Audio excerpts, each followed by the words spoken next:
এটা আগামী স্টাইলের গণতন্ত্র, কিন্তু এটা বাংলাদেশের সত্যিকারের গণতন্ত্র নয়।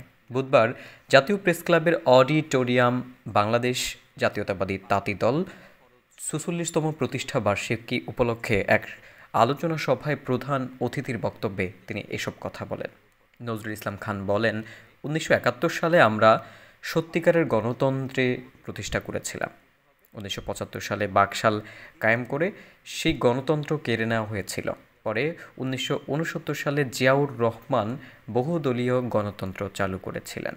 এরপর ৮২ সালে স্বৈরাচার এরশাদ আবারও জোরে ক্ষমতায় দখল করে এবং গণতন্ত্র হত্যা করেছে। তার বিরুদ্ধে লড়াই করে দেশে স্বৈরাচার এরশাদ পতন ঘটিয়ে গণতন্ত্র পুনরুদ্ধার করেন খালেদা জিয়া।